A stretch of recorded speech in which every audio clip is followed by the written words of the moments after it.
Good morning. Welcome back, everybody. I hope that you enjoyed the last video on the Spanish Civil War. This one's going to be the last video in the run-up, the preparation to World War II. This is going to be the last thing we're going to get before we actually start the fighting part and the battle history of the First World War. So let's dive in and let's get started. Now, once we get into the period of the Spanish Civil War, of course, there's only a couple of things stopping the Second World War from happening. One of the first things that really takes off and gets us ready for the Second World War is Mussolini decides he wants to do something that even the Roman Empire, the great Roman Empire, couldn't accomplish. He wants to conquer the Christian kingdom of Ethiopia. Now, if you think back to when we did imperialism, Ethiopia was one of those countries that didn't get conquered in imperialism because they were already Christians. So the Europeans didn't really have one of the big justifications for conquering the rest of imperialist Africa because they couldn't convert them to Christians, since Ethiopians had been Christians pretty much since the beginning of Christianity. Mussolini decided, though, that he was going to be the man to do it, and he was going to conquer Ethiopia. In October of 1935, the Italian army starts its invasion of Ethiopia. Now, the king of Ethiopia sent a request to the League of Nations because, of course, this is like the perfect opportunity for the League of Nations to do what they were meant to do, which is to prevent a war, to prevent people from getting into conflicts with each other, to mitigate these issues that were driving countries to the brink of conflict. And so, of course, the king of Ethiopia, Haile Selassie, goes to the League of Nations and makes a very impassioned speech for the League of Nations to please do something and save his people from this Italian conflict that had, decided to invade Ethiopia. The League of Nations then sends a very strongly worded letter to Mussolini telling him how disappointed they are that he would threaten world peace. But of course, as we know from the interwar period unit, the League of Nations really can't do anything. They don't have an army. They don't have a whole lot of funding. They don't have the United States. And so all they can do is they can tell Mussolini, we're really, really disappointed in you, but then they can't do anything to actually stop him. And of course, that shows Mussolini something very important, which is the League of Nations isn't going to act. If I bully them enough, I'm going to get what I want. Hitler also learns a lesson from the Italian campaign in Africa, and he learns that the League of Nations, which is responsible for reinforcing the Treaty of Versailles, isn't going to do anything. And so he starts taking on this position in Germany of the knight in shining armor who's going to lead Germany into the new glory days, into something better. And so really after 1935, Hitler starts to very openly defy and challenge not only the League of Nations, but also the Treaty of Versailles itself. And of course, we know he's already been building up his military. We already know that he's been conscripting soldiers. We already know that he's got military forces that he's not supposed to have fighting in Spain. But he's going to take a kind of slow and careful approach to this process of really getting the World War Part 2 going. And what he's going to do is he's really going to start in March of 1936 in the southwestern side of Germany in an area that we called before the Rhineland, which is the area around the Rhine River Valley. If you'll remember, the Treaty of Versailles specifically said that no German military was allowed to be in the Rhineland because, of course, the Rhineland is right on the border with France, and the French were scared of Germany. So, of course, they didn't want the German army anywhere near their borders, and that's why they wrote that provision into the Treaty of Versailles. In March of 1936, Hitler sends the Wehrmacht. He sends the German army into the Rhineland, and ultimately he's basically waiting for the League of Nations to do something about it, which, of course, they don't. In response to that, in November of 1936, Hitler and Mussolini formalized their alliance in what is called the Axis. And basically what this does is it puts them into a formal relationship with each other where they can start working cooperatively, and that's under the auspices of this Axis. That's when Germany and Italy both start getting involved with Franco from 1936 till 1939 in the Spanish civil war. Now, one of the goals that Hitler has, and one of the things that he is actively talking about, is he's talking about creating what he calls Lebensraum, which is a German word that means living space. He says, listen, my goal is to pull all the German people in the world together into one German nation. And for the German nation to be strong and prosperous and successful, we need living space. We need farms. We need homes. We need factories. We need resources. We need a homeland for the German people. And if that means that other people have to get out of the way, well, we know what he's going to use. He's going to use that old 19th century idea of social Darwinism and Nietzsche's concept of the Übermensch, right? We're going to promote the great German peoples, and if that means some of the Untermenschen, the subhumans, the people who aren't good or aren't as good as German people, if that means we're going to have to push them out of the way, then we're going to have to push them out of the way. That's what Lebensraum is all about, and that's what Hitler's going to start to work towards in 1938. When we get to 1938, Hitler is basically going to start moving around this map counterclockwise. He starts at the violations of the Treaty of Versailles down there in the lower left-hand side, in the southwest, in the Rhineland.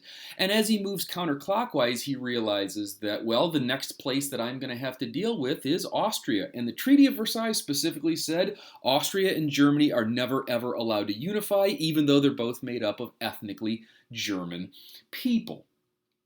In March of 1938, after a very long campaign of sending in political people to get Nazi party groups set up in Austria and to really basically overtake their government with Nazism, Hitler starts in March of 1938 what is called the Anschluss, which means they start taking apart the border. They start moving together to unify the two countries together. They overthrow the Austrian government and they set up now a combined German-Austrian government.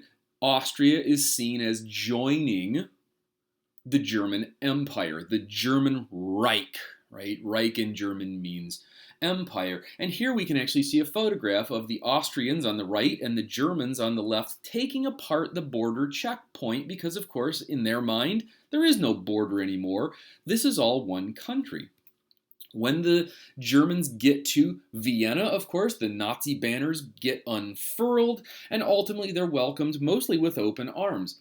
Hitler goes to an area called Heroes Square, which is actually right downtown in Vienna, and he addresses the Austrian people themselves. And he says, listen, I am not here to conquer you. I am here to unify your country and our country together into one unified Germany. And he says, I'm not doing this by force. You get to have a choice. And so he holds an election, which we call a plebiscite. And we've seen a bunch of different plebiscites before, from Napoleon through some other groups of people. A plebiscite's a very simple election where you get two options. You get an option to say yes, and you get an option to say no. And I actually have a copy of the real ballot for you that the Austrians were allowed to vote with in the Anschluss of 1938. And what it essentially says is, on the 13th of March, 1938, do you support the unification of Austria with the German Reich?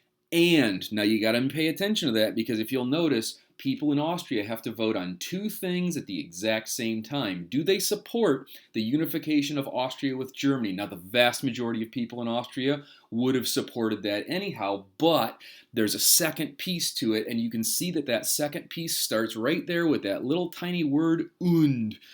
Und in German means and. So they're voting on two things at the exact same time, and they only get to cast one vote. So if you really support the unification of all Germans together, you got to accept that and the second part. And the second part's the kicker, because it says, and do you support as your leader Adolf Hitler? And as you can see, there are two options there. There is Ja on the left with the big circle, and there is Nein on the right with the small circle. So obviously there's a right answer to this question. And wouldn't you know it, now, of course, let's be realistic here. All the people running this election are Nazis. They all work for the party. They all know how this thing is going to come out. But 99.78% of the people in Austria who voted voted yeah. They voted yes. They voted to join the German Reich, violating the Treaty of Versailles, and ultimately trying to find out, well, what's the League of Nations going to do? The League of Nations didn't want to start a fight. They didn't want to provoke a conflict. They were afraid of the consequences. And so what they did is they started to adopt a policy that we now call appeasement. They decided to appease Hitler, which means if we make Hitler happy, he'll leave us alone. He'll stop causing conflict. Let's make up for what we did in the Treaty of Versailles. Some people actually started to feel bad for Germany because of that Treaty of Versailles, and that's a good thing, right? The Treaty of Versailles really was overly harsh on Germany. But people decided that they were going to make up for that so much that they're going to let Hitler get away with way more than he should have. Of course, way more than he should have starts almost right away.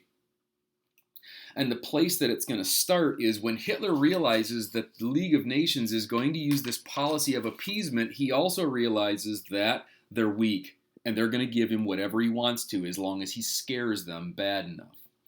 In November of 1938, Hitler continues in that counterclockwise swirl around the borders of Germany, and he goes to that thin strip of Czechoslovakia, which was called the Sudetenland. Now, the Sudetenland is a very special place because it's full of people who are ethnically German, even though the Treaty of Versailles pushed them into the now gone country of Czechoslovakia. Hitler sees Germans there and he says those Germans should be inside of Germany. So in November of 1938, the German army invades the Sudetenland. And when they invade the Sudetenland, again, this is a violation of the Treaty of Versailles. So we can see the dark purple is Germany, right?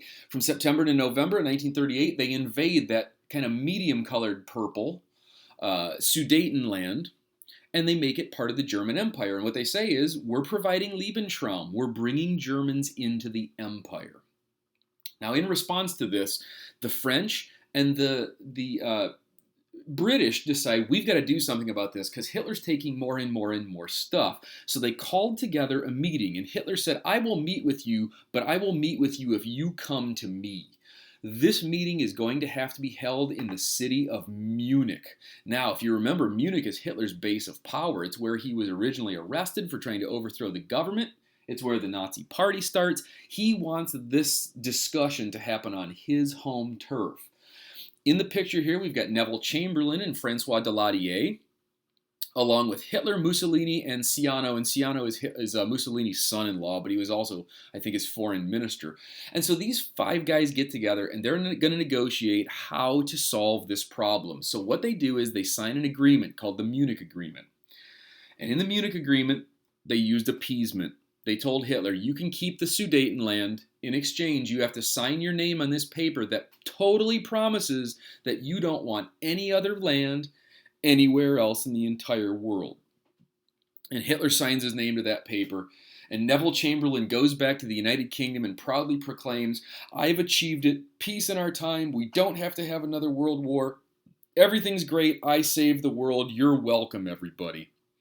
Now this is November of 1938. So let's count November, December, January, February, March. 5 months. From November of 1938, when Hitler takes the Sudetenland, it only takes him until March of 1938 for him to invade the rest of Czechoslovakia. Now, he takes the Czech half. He takes the western half. Slovakia he allows to be taken up by Hungary and also part of Poland. He takes the rest of Czechoslovakia. He violates that agreement only 5 months after he signed it. And pretty much people then realize, oh my God, Hitler's serious. He's going to push this all the way to the brink of war. And one of the big consequences of this is people realize that appeasement doesn't work. And one of the people who they start listening to is a guy in the United Kingdom named Winston Churchill. Winston Churchill had been talking really since 1936 that, oh my gosh, Hitler is dangerous. He really means what he says, and we've got to stop him. And everybody looked at Churchill and said, oh, Winston, you need to stop. Hitler's not serious. Hitler's just a politician. He talks a big game, but he doesn't really mean what he says. And Neville Chamberlain, of course, the Prime Minister of the United Kingdom, said, I can make a deal, I'll give him what he wants, and he won't take anything else anywhere in the world. And he really believed that. And the problem is, 5 months later, when Hitler takes the rest of Czechoslovakia, it shows everybody that Hitler really is going to push himself as far as he has to get what he wants, and the only way to stop him is with force. Appeasement isn't going to work. Now, if we look back here at the map, we've got the Rhineland, we've got Austria, we've got the Sudetenland, we've got Czechoslovakia. There's really only one place left for Hitler to go, and that's into that Polish corridor to unify East Prussia with the rest of Germany. Now, here's the scary part. Hitler is afraid of going to war against the Soviet Union and against Stalin in 1938 and 1939. So a couple of things happen very quickly. Britain and France both form an alliance with Poland, with Romania, and with Greece. And they say if you attack one of them, you're attacking Britain and you're attacking France. So they hope that that's going to scare Hitler out of invading any of those three countries. Hitler's actually not afraid of France. He's also not afraid of the United Kingdom. He's pretty sure he can push them around as often as he wants to. Who he is scared of, though, is Stalin, and he's afraid of the Soviet Union. So he says, well, here's the problem. I can't have this giant Nazi army pushing into Poland because it could scare Stalin and start a war against the Soviet Union, which Hitler's not ready for yet. So he says, okay, well, let's try to remedy that. And what he does is he sends his foreign minister to the Soviet Union, and he gets an agreement, which is called a non-aggression agreement, which means that both the Soviet Union and the Third Reich, Nazi Germany, agree that they don't want to go to war with each other, and they also go a step further.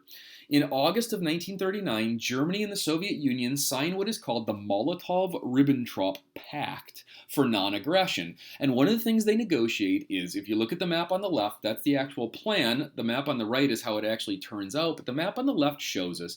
They say, listen, on the off chance that one of us happens to get into a war with Poland or Lithuania or any of these countries in Eastern Europe, let's figure out where the border between the Soviet Union and Nazi Germany is going to be now before the war starts. That way we don't have to fight each other over where the border is going to be, just on the off chance that there's ever going to be a war. This agreement is signed in August of 1939. Hitler knows that he can go to war in Poland and not face the consequences of going to war against the Soviet Union. And that is really the very last straw, guys. That is the very last thing that was standing in his way. He knows he can start this war and not fight against Stalin, not fight against the Soviet Union just yet until he's ready to. It's the last step in the circle, the counterclockwise circle around the borders of Germany, getting Hitler ready to full-on start World War II. And that's what we're going to do in the very next video, is the actual opening fighting in the Second World War. So I hope you're enjoying these videos. I hope you're learning a lot, and I hope you're staying healthy and staying safe, and I will see you guys in the next video. Let me know if you've got any questions. Drop a like. Make sure you subscribe to get all the updates on all the future videos, and I will see you in the next one.